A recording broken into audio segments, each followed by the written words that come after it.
we're unconsciously spending 10% more than we need to on things that don't matter. The money comes in the account, the money goes out, you don't know where it went. You start going out to eat more and more. As you make more money, you're paying more and more. You currently have an inflow and outflow plan. You just might not be aware of it or tracking it. You might be unintentional, or you might be very intentional about how money flows out. More than the dollars, the control is what's valuable here. A lot of people have excess flows of income that come in through different various means. Well, what are you doing with that? If you capture those dollars and make it premium, you can still do the things you were going to do anyway and improve your financial life and practice taking over the banking function in your family's life.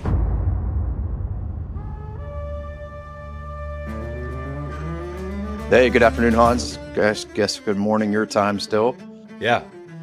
Welcome back from vacation and moving. You've been pretty busy the last couple of weeks. Yeah, I've been completely out of pocket. It's been an absolute whirlwind. The timing couldn't have been worse. We bought a new house, which is awesome, but the closing date was the day after a previously scheduled vacation. So that meant we were way behind packing, way behind ready to move, way behind everything. So fortunately, we only moved 3 miles away and we still have both houses. So we were able to kind of just make it happen. That's good to not have to be out of the old house. You were down in the Bahamas, right? So the cruise ship was pretty awesome. It was good. First cruise I've ever done. I don't know if I love it, but it was fun. They're phenomenal, just the way they handle everything. And yeah, the food was absolutely incredible. But there was all 6 of us there. I didn't sleep a lick for some reason. I don't think it was the boat. I think it was the beds. So by the time I got off the boat, I was ready for a nap. I think it'll take a while for me to be okay with the idea of just going out on a boat voluntarily. I think that a cruise would be fun.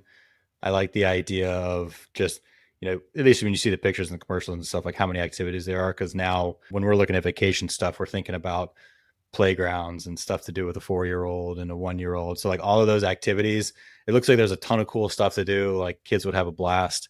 And I think I'll get to the point where going out on the ocean on a huge ship by choice is something that's in the realm of possibility. But we've never really been cruise people and haven't done one. So eventually I'm sure we will. But yeah, the level of service is absolutely impeccable. So it's cool, man. Yeah, there's something for absolutely everybody. If you just want to sit at a bar in the sun all day, you can do that. If you want to, there's slides, there's pools, there's a casino, there's shopping.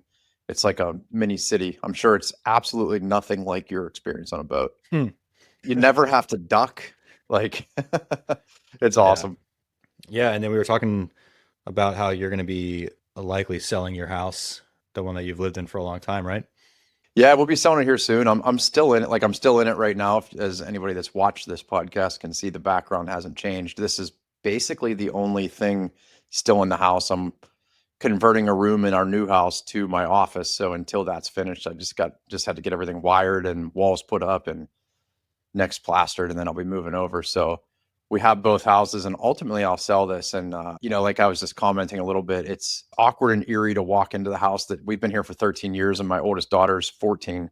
So raised the whole family here, and it's like you walk into empty, vacated space that you're used to being full of life and memories and all that kind of stuff. It's kind of a weird feeling walking in right now and just being here by myself with nothing else around. Yeah.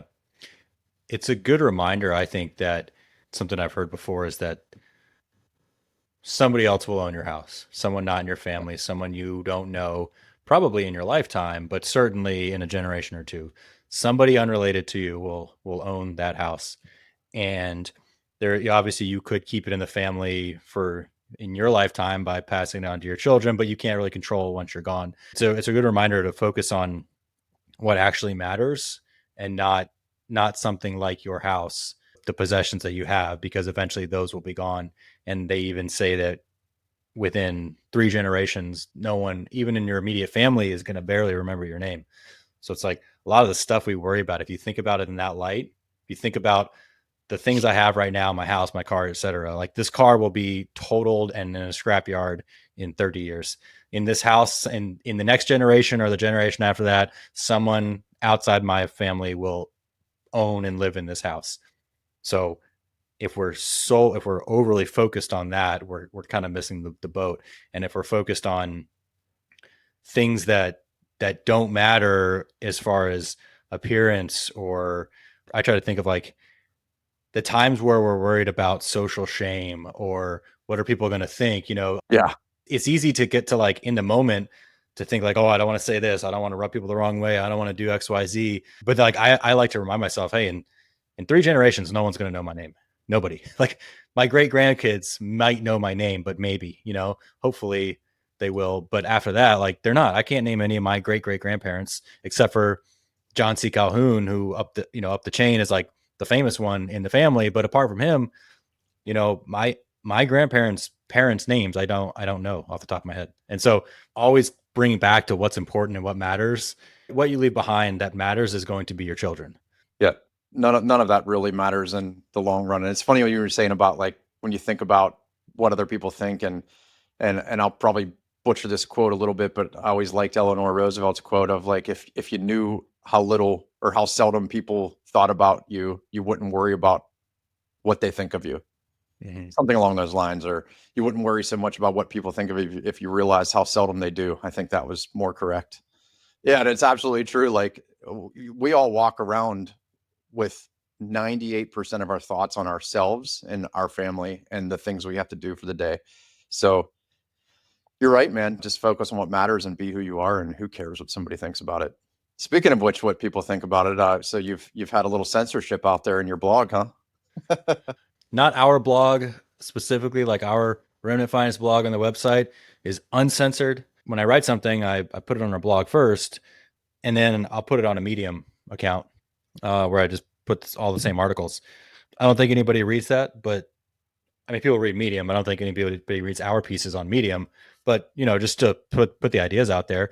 So I'll just copy articles that I write and put them in Medium, and I've had a couple of them that have been taken down for.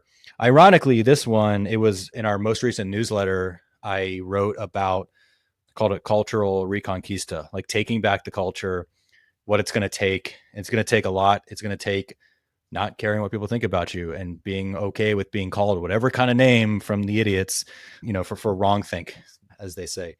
And so the irony of what they said is that when I'm talking about how we don't need to cater to the nonsense people, we don't need to pretend that we can't define what a man and a woman is. And I quoted, it wasn't even my words initially. I was quoting from the Hillsdale College monthly publication, and it was just going through a laundry list of things like these are not normal cultural things that should be okay.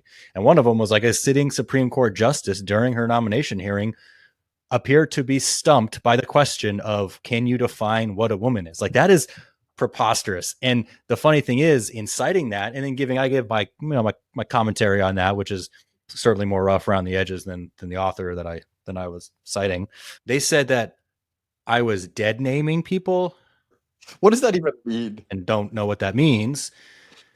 It means when you use a trans person's original name. And I just don't subscribe to that being a thing. And so they said that I dead named people, and they said that I was putting out pseudoscience. I was like, no, this has to stop. And I'm looking forward to the day where this entire ideology just goes away, when people look back and realize, wait a second, that was insane. And everyone's going to kind of look around and be like, wait, I'm glad that's over. Like we all kind of lost our minds there. No, we didn't all lose our mind. Like 1% of the country's lost their mind, but they control the algorithm. They control the tech. They control the censorship. They control all of these levers. And so when I say something very, very true, like there is a man and a woman and they're very different, and there's not, like, I'm quoting science, quote, the science. That is scientific reality. That is biology. That is science. What you're doing is pseudoscience and misinformation. You are manipulating, you're making up terms, and you have a narrative that you want, and then you're just taking quote science and trying to just spray it all over the narrative you want. It doesn't work. That's pseudoscience. That is anti-science. But you know what? That's all going to crumble now that USAID is getting dismantled, and now we're seeing how many things that we thought were just popular opinion, popular mouthpieces of whatever, like all of a sudden all these newspapers, sources, media sources are just crumbling. It's because no one actually believes that or listens to it. They're all going away. And Medium, you can go, like, when you collapse, and I hope you do soon, it will be a net positive because you are a horseshit organization. I am not doing pseudoscience. I am quoting science. Oh, it's infuriating. The reason we're in a situation we're in right now is because people are scared to just say that. Yeah, and the bad thing about that, like though, what you were saying is that we've lived in this world of cancel culture because the small minority controlled so much of the narrative that they would destroy your lives. I mean, people who made a living online, they would completely eliminate their existence online and their ability to make an income. And a handful of people found ways to do that. So really, what you need is a good crafted email list, almost, so you can keep it private. But even some of the email companies were censoring emails, like I think MailChimp and stuff. So that's what's been so hard, is it's not that the majority believes any of this nonsense. It's that the minority controlled and could destroy your life. And you honestly have to ask yourself the question once in a while, like, does this help my business? At a certain point, like we were talking about, what matters, your family. And so people need to feed their families and take care of their families. So they've remained silent. And I understand it. Like, there's a certain level at which maybe you, you're treading on, you know, thin ice, or you're walking on thin ice. And is it worth taking the plunge if you're not going to be able to, if you're going to get completely canceled from everything you do, you're going to lose your job, you're going to lose your sources of income. Like, it's tough. And that is crumbling. And I'm looking forward to the day that it not just crumbles, but just burns to the ground. So anyway, how do you find money? Yeah, that we're gonna switch gears here. Yeah, we got a question from one of our clients and listeners who has been a big advocate of IBC and what we're trying to do here. And a question that he asked us to cover that a lot of people ask is essentially, how do I find money to pay this premium? Because when we're talking about capitalizing a policy, like we're putting big money. You don't have to. It scales to how much you put in. But ideally, we want to put in a lot of premium into this policy because we want a well capitalized bank. So where do we come up with the money? And that's a common question. Everyone's going to have that, particularly if the size policy that you want, because of the goals you have, is a substantial portion of your income annually. How do you do? How do you make it work? Yeah, well, I think the first thing that you need to analyze here is just a general savings rate. We've talked about it over and over because it's so important that in America, the standard savings rate, I'm not talking about investing, I'm not talking about what somebody puts in their 401k or into those types of vehicles, but just the money they save, that they put into a savings account, a money market, a CD, standard savings vehicles. Across the country, the average is 4%, which means the big savers are bringing that up, which means the average family is probably doing two or less. And the people with high incomes are making up that difference. So the first thing is just to look at, like, are you saving money? And if you are, where? What are you doing with it? And if you're not, we need to establish a habit of that. There's a couple ways to do that. I mean, one thing that we've talked about on a prior episode, I don't remember the episode number, was we talked about currents and the ability to figure out the inflows in your money and the outflows. Because a lot of the reasons why people can't save is because they haven't analyzed the outflows of their money. It's like, oh, I've got, round number, I've got $10,000 that comes in every month in income. So yeah, I don't need to spend that much. And you go, well, at the end of the month, how much is left in the checking account? And they're like, oh, maybe a few $100, because people just arbitrarily spend the money subconsciously, or it just automatically happens. The money comes to the account, the money goes out, you don't know where it went. You start going out to eat more and more. As you make more money, you're paying more and more, and people just don't have a general understanding of their outflows. So while I'm not a fan of, like, the give every dollar a name and live this ultra restricted lifestyle, the first thing to analyze is how much money comes in, how much money goes out, and how can we manipulate that, and how can we build kind of an automatic savings plan from that in the way we flow money. Yeah, and this is not something that we like doing IBC the way that we talk about it, capitalizing a system.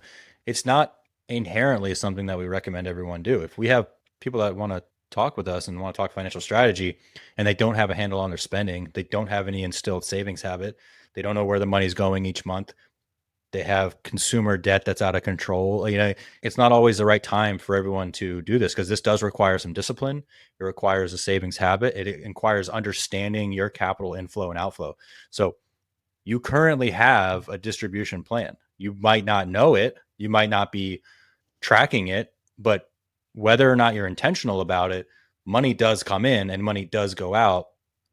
So we first of all need to get to a point, if you're going to do this, where you understand and you're the one in control of the outflow. Obviously, you want to maximize the input. And then from there, as the money flows out, you want to be able to control where the money goes from there so that so you have a good idea when you come to the table of what I can actually capitalize this policy with. And this is just starting with the assumption that most people have, which is even if they know what they're spending, X comes in, Y goes out. Therefore, the difference is what I have that I could put into this. And we're going to go beyond that in this discussion because that's not itself what the max you could fund a policy at. There's a lot of different ways we could do when we change our thinking about it. But if you don't have a strong savings habit from the start, we need to get that in place first, and that's where currents comes in.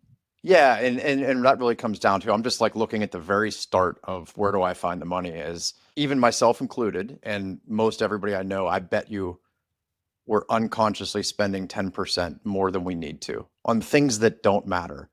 I bet like just starting and looking at, I just went through and canceled all kinds of subscriptions to stuff I've had over the years the emails come in and I hit delete before I even open it because I just don't care anymore.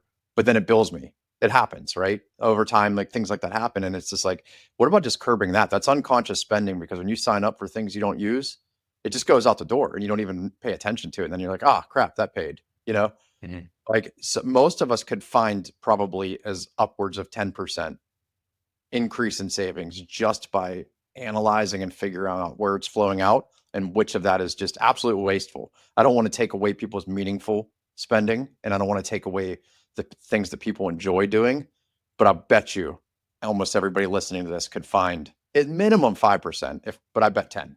Yeah, we're certainly not rice and beans austerity kind of No, people. not at all. And I think that's sort of the first place that you find the money is just that analysis. And that might take 3 months because you have to make the adjustments. None of this is overnight. We're always talking about thinking long term. I probably can't help you find the money in a day. I can help you find where the money might come from in a day. And it might take you 3 months to fine tune the process and be like, oh, wow, I really do have an extra five, six, seven, $800,000 a month. Who knows? Depends on your income or more of unconscious spending. And that's a simple. When we look at an illustration, or when we talk about typically what someone's paying in premium, we refer to it annually. When I talk about my premium, when I write articles and I use my policy system as an example, we're talking, generally speaking, I'd say 80% of the time we talk about our annual outlay. And so that's a big number, but obviously dividing that by 12, if you want to pay monthly, you can.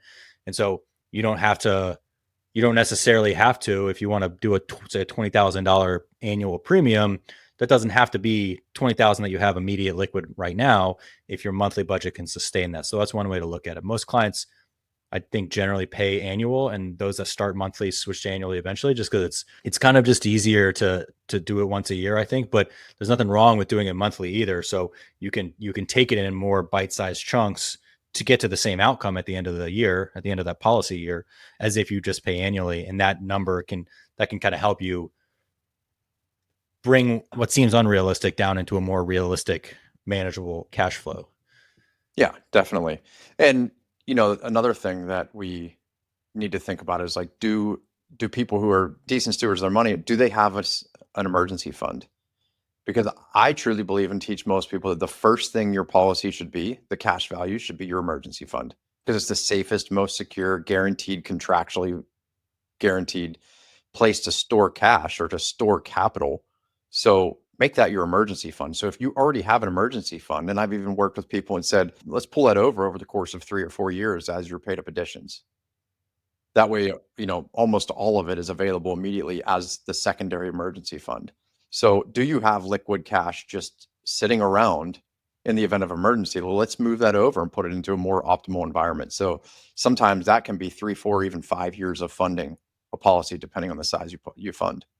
I've always had the emergency fund, but what I've never had is an emergency expense of the magnitude that requires that 3 months of income or 6 months of expenses. I just haven't had that. Now I know it'll come. I'm guessing it will come. That's why I have it. I need a new roof. It's going to be a 5-figure bill, something like that. Like I want to have an emergency fund, but had my entire adult life of having an emergency fund, had it been in a policy for the last 15 years, would be off the charts right now instead of what it has been, which is just sitting essentially stagnant savings in an account. It is good to have. I want to have that protection in place. That savings element is part of my protection in that it's a buffer to where other things going wrong can't get to my, having to force liquidate or anything like that. So it's great to have. And the way that my wife and I do our system is her policy is our emergency fund, at least until it hits a certain level. I'm not going to, like, as it grows larger and larger, I'm not just going to forever earmark the entire thing to emergency fund when I could be doing something else with that cash value if I want to. But I grow and invest out of mine. Hers is our emergency fund. But yeah, and that's a good way to do it. However you do it, I tell people that they should have a baseline. What is a minimum amount of money that you would keep in your emergency fund? And that is really the minimum amount of cash value that you shouldn't go below unless you're in emergency mode. Mm-hmm. So if you have $300,000 in cash value someday and $100,000 is your mark that you don't want to have less than liquid, then $200,000 of that is an opportunity, financing the things you buy, using for an investment, and 100,000 sits secure that is ready to go if everything starts falling apart. So there should be a baseline of cash value for most people in the form of emergency fund. Another thing, where do I find the money? I mean, this just proved out as I've moved houses. My insurance rate on the house, because when I first called to get a quote on the new house from my same insurance company, it came in and they did like the standard, I don't know what it was, $500 or something like that deductible. And I said, how high can I raise that? He just took it to 3,000 and I just ended up signing on that. I'll probably manipulate it and see if I can do 5,000. But I've lived in this house for 13 years and I've never had an insurance claim. And I have a substantial emergency fund. So paying $3,000 out of pocket in the event something happens is probably worth it, because as soon as you file a claim, your rates go up, right? So I'm not going to file a claim for something less than $3,000 anyway. It doesn't make financial sense to do that. So right there, just by raising my deductible, dropped my annual premium a few $100. So now that's a few $100 that I would have been paying to an insurance company on my home that I can apply to paid up additions.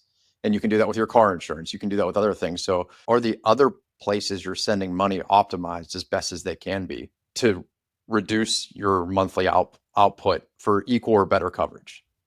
Yeah, and one big paradigm shift that we talk about a lot that you really have to understand in order to get over the mental hurdle of, wait, how much am I putting into this policy? We naturally think of insurance as a cost. There's a one way budget item expense out the door, and it puts in force a necessary evil, which is I have to have this protection. Like, that's sort of how we're trained to think about insurance.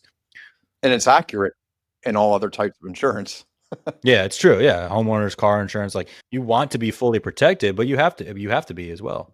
And so why not have the lowest premium? But that's not what we're doing here, because we're not trying to cover the risk of an uncertain event like you are. The chance of totaling your car is going to determine the price of your premium, the chance of your house burning down, et cetera. Like, we're talking about a guaranteed event. We're not talking about gambling or any risk taking here. It is literally, I am going to die. I know that with certainty. So how do I match that guaranteed event? And so the paradigm shift you need to think is that dollars that you put into your IBC system, into a whole life policy, are going to, with certainty, return to you or your family, you while you're alive, as you use the cash value.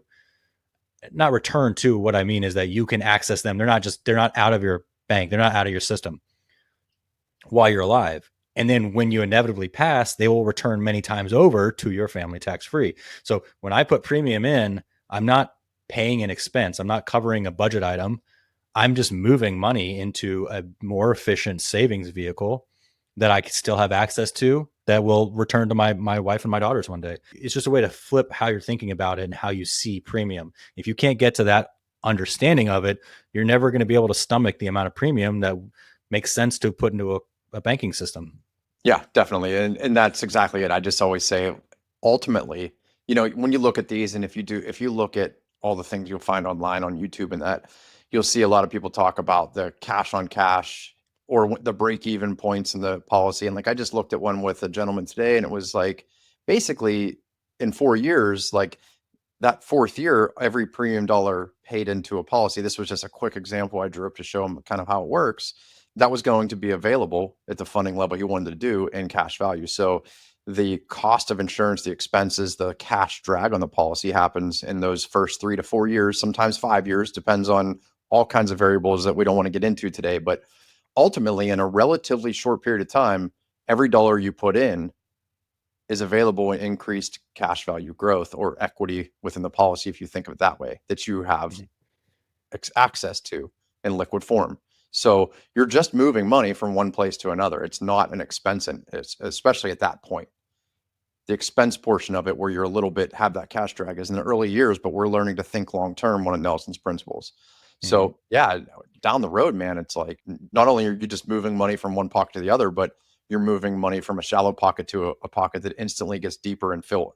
They're not specifically of like the Nelson's five principles that we covered in a recent episode, but two other things that he says in his book that are very true for everyone is that your money has to reside somewhere. We said Mhm. earlier, you currently have an inflow and outflow plan. You just might not be aware of it or tracking it.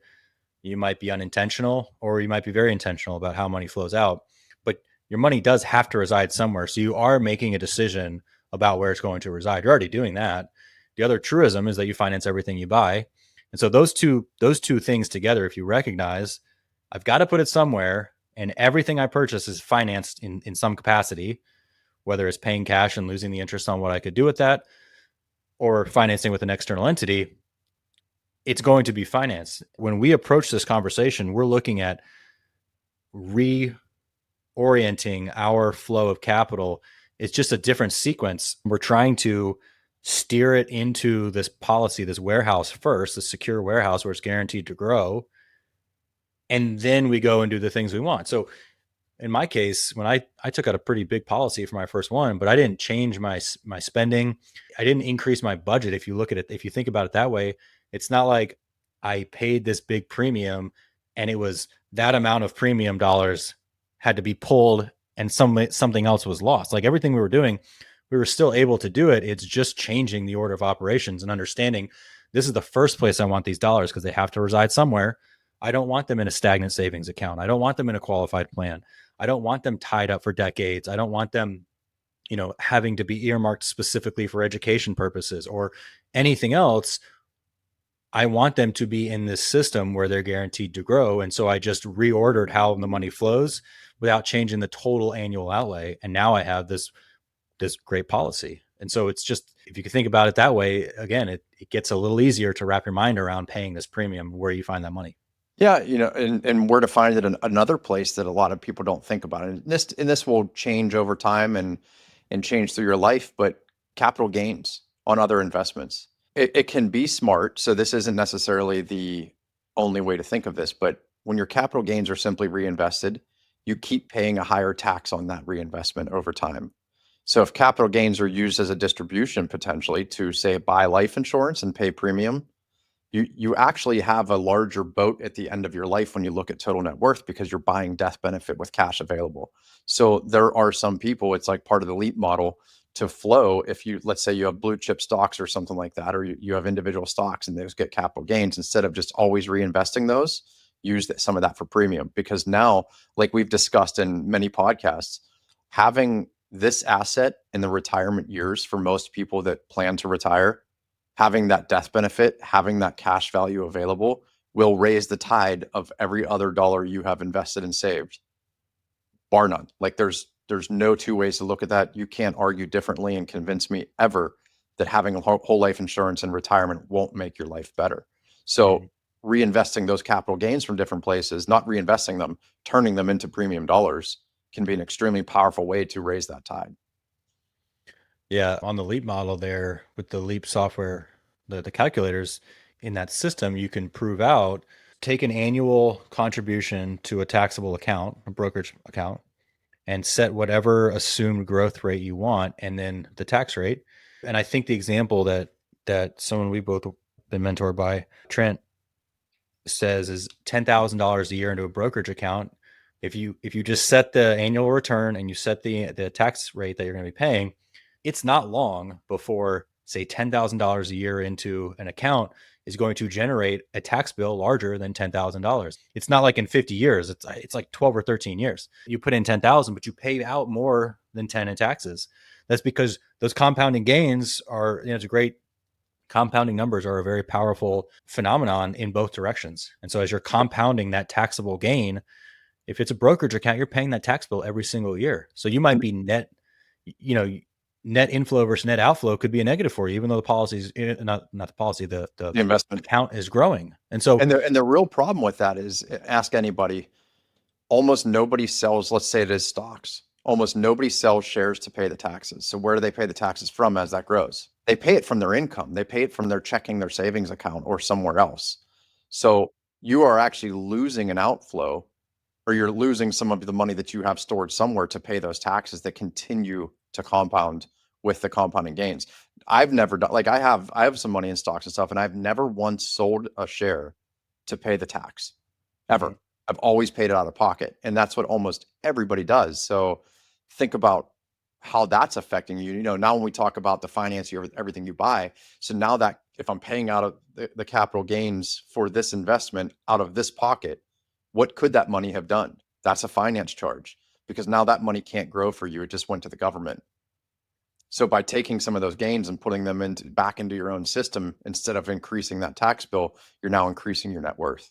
Yeah. And so let's say you have a $200,000 brokerage account that's, be conservative here, yielding 5%. Well, if you're looking to find a $10,000 a year premium, just take the capital gain off that, right? Yeah. And you can build up a system rather than continuing to compound that tax liability. That kind of thinking, when you look at your overall allocation, again, going back to the fact that your money is currently residing somewhere and the inflows and outflows are happening, whether you're tracking them and managing them or not. If you put everything out on the board of what you have, you might be able to look and say, okay, well, I've got money sitting in a savings account that's making a little bit of taxable interest for me. That could be better suited as an emergency fund in a policy. I've got this money locked away. In my case, I'll give you the example. When I looked at my TSP, the military 401k, I looked at it, and after 10 plus years of being, in the TSP, I think I had 105,000 in there, and 90 of it was contributions. So when I looked at, the penalty, the 10% penalty for early withdrawal and the tax is such a mental barrier to get over that people just assume it's untouchable. And I did too. I was like, I don't want, I would pay a penalty. Why would I pay a penalty? But I looked at it and I said, okay, well, I know that the Navy thing is ending for me because of the mandate. So at most, I have 2 more years of paying maximum TSP input if I want to. And so maybe I could get this to 150K, and then it's going to sit there for 3 decades, just stagnant, hopefully growing, but providing me no value in the meantime. And so I looked at that and I said, wait a second, I've been doing this for 10 years. I look at my TSP statement. It says the market's gone, done average of 10%, whatever. But I made 15 grand over 10 years. Like, the math doesn't math, because I wasn't in there churning in, moving it around, changing everything. It was like, I set it to the VTSAX allocation, the C and the S fund. That might not make sense if you're not in the military, but if you're trying to match like a S&P 500 index fund, you can do it with the blend of the 5 options that you have in the TSP. I just had that, and I was like, 10 years, and I've made what? Yeah. On paper, I've made an average rate of return of this number, but I'm not seeing that. And so I looked at that, and it was because it was a Roth. It was taxed with only the gains were going to be penalized and taxed. So I paid about 4,000, 3,500, 4,000 total to free 100,000 and put it towards premium. And so I put that towards a couple of years of premium. And as soon as I got the policy in force, I'm saving for year 3 and beyond. That was a way that I paid down 2 years essentially of premium, a big premium. By the time I had to pay my 3rd year premium on that, I had already more than saved that amount. So you can find that money if it's stagnant. Of course, this is not financial advice. We're not going to give you any advice on whether or not you should use, liquidate, et cetera, your qualified funds. That's not our role here, but that is what I did. And that's how I funded a policy that is now, if my dividends now are larger than the total amount I paid in taxes and penalties to free that money. I would entertain an argument that could be made if someone could make it, but I don't see how there's any possible argument that it would have been better served by staying in the TSP. What I had to pay to free it from that prison has returned hundreds of times now, because I'm now, not only is it growing itself, but all of the rental properties and stuff I'm doing with outside the policy are dwarfing that cost of capital to free it. Yeah. Yeah, definitely. And, even thinking a little bit beyond that, like Nelson Nash talks about building your warehouse of wealth, having kind of a sinking fund in the form of a policy. And it actually worked out perfectly. David Stearns, his son-in-law, who runs the Nelson Nash Institute, he Yep. gave the story of late in Nelson's life. Nelson came to him and said, hey, do you guys have any policy loans?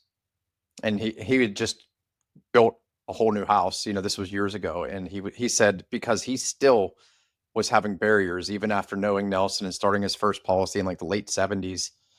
He still had these mental barriers in mind of like that's debt. And he was like embarrassed. He's like, so I was embarrassed to tell Nelson, yeah, I've got like 400 some $1,000 out in policy loans when we built the house, and he financed all the construction himself as he went along. And Nelson said to him, as he was, approaching end of life, if you will, like the last year or two of his life, he said, good, because you're going to have a huge inflow of money and you're going to need a place to put it. The thought process there is if you know you have a future flow of income, whether that's going to be the sale of a house, whether that's going to be inheritance from your parents, a severance package from work, like if it's a guaranteed event, maybe since we have a lot of veterans that are listeners, maybe you're going to qualify for VA disability, or you're going to have another job and your retirement income, but you have this future flow of income that's basically guaranteed. By paying large premium now and utilizing that money and having a hole, like you built a house, you bought a house with it, and you have a large policy loans outstanding that you're maybe chipping away at, but not paying, you can now accept that event, that big cash flow event, that distribution coming at you, and have a place to put it, which is almost a form of premium. It's almost like you're front loading that premium, knowing you're going to use it in the form of policy loans and knowing you're going to refill it with this future cash flow. So I wouldn't say it's a place to find the money to fund the premiums, but it's a place of comfort to know I'm going to pay the high premium now. I'm going to use the money because, you know, at our age, like we're hitting middle age here, we are middle age, and our parents, that boomer generation, is hitting the end. So if they had whole life insurance, if they have a large nest egg, if they have a house that's worth all kinds of money, and you've worked that out with your parents, and you know that, at their end stages of life, that money's coming your way, you'll have a hole and a place to put it. You can be Yeah. a good steward of that inheritance. You're middle age. What's the average age for a male in America? What's the average lifespan? Uh, 82? 78? Male lifespan 77. I'm 36. Might as well consider I'm yourself about I'm a your. spring chicken. But yeah, and we talked about this before with, I think when we were talking with Scott a couple weeks ago, but even setting IBC aside, just as far as rethinking your thinking, trying to view the financial physics of your personal economy from just a different perspective. The house that you're currently in physically at this moment, your old house that's mostly empty, you're going to be selling that at some point when you're ready in a couple months. You're going to list that and sell it, and you've got a pretty good chunk of income of gains coming from that, right? So now that you have this new house and you're building out your new office, maybe your wife wants to change up the kitchen, maybe you want to put in, something to develop in the backyard, a new porch, whatever. Even IBC aside, just the idea of replacement of income, you have a bit more flexibility, a more comfort in your ability to spend on these things because with certainty, I mean, with certainty, with the asterisk, like we don't know what's going to happen with the sale of your home, but if you have a $20,000 kitchen remodel that you want to do, and you want to spend that, that can be replaced in the future, and that gives you more flexibility now. You're not going to have to look at bank accounts and figure all this stuff out. Again, not even talking IBC. You're not looking at like, where's this money going to come from, because you know that in the future, within the next 6 months or so, there will be a large influx of capital, and so that changes your behavior today. And as long as you manage that and understand it, you can optimize now with the certainty of the future cash flow. Yeah. What I personally did was I paid the entire down payment, the 20% on my new house, using policy loans, because as soon as I sell this, not only did that give me knowing that I'll be able to refill that bucket as soon as it sells, but it gave me the freedom, like with our timeline, to not have to like be in a hurry to sell it and have a contingency buy. Like we found the house that checked every box we wanted in a new home. So it was like, all right, we kind of have to jump on this before it hasn't come up yet. When we looked at all the things we wanted, we've been kind of casually looking for years. And there was always something about the places we found that we didn't want. It was like, well, I'm not going to leave here and then wish I had something different. So this one popped up and it had it all. And so I was able to spring on it without the pressure of selling this house. And that's a peaceful way to move. Yeah. When you're moving cross country, or your new purchase is contingent on your current sale, that's stressful. I don't have any stress in this. And okay, so I'll pay a little bit of interest over a few months. Not the Mhm. end of the world because I was able to do this in transition. We still have stuff here to move. Like I have time to fix up the dents and dings and things that living in a home produce before you sell it. Like there's a lot of peace in that by just optimizing the system that I built over the last 7 years and using it to pay for this new home and knowing I'm going to refill that bucket without a problem. So powerful being able to stay in the home and wait, and banks aren't like reminding you you have to be out of the house by April 15th because we're closing, and like you control the terms of this, and that more than the dollars, the control is what's valuable here. Yeah, it's all about the control. And the final thing I want to talk about where to find the money and partly because we have a lot of listeners and a lot of clients who are airline pilots and high income earners of different sorts is this doesn't apply to everybody. And if it doesn't apply to you, it doesn't mean we can't find money. But I just want to speak to this contingent of people out there. If you're making more than what the maximum salary cap is for, let's say, Social Security, then all of a sudden, when you hit that number, it's like getting a 6.2% raise in your paycheck because you're no longer paying that. How are you capturing that? Most people are spending it because, oh, they got a little bit of a bigger paycheck. So they start spending that. So maybe that happens at the end of the year, midway through the year, depends how much money you make. What about the people who max out a 401k or a qualified plan earlier in the year than the end? Say they do it by September, October. Well, there's 2 or 3 months their pay increases. How are you capturing those dollars? Mhm. And people who get bonuses every year, what are you doing with that bonus? Are you just saying, hey, when I get the bonus this year, we're going to remodel the kitchen? Well, what if we use those bonus dollars for premium and still remodel the kitchen? It's not an or asset, it's an and asset. We can pay premium and do the things you wanted to do. So there are other flows of income in most people's lives. Those ones pertain, at least the first two, to high income earners. But a lot of people have excess flows of income that come in through different various means, whether it be bonuses, whether it be the sale of something or something you're into. I mean, heck, I know people that turn like antique stuff and sell it and make a few grand. But what are you doing with that? Can Mhm. we find premium dollars with it? Like there are so many different flows of money that come in, and you just have to recognize that if you capture those dollars and make it premium, you can still do the things you were going to do anyway and improve your financial life and practice taking over the banking function in your family's life.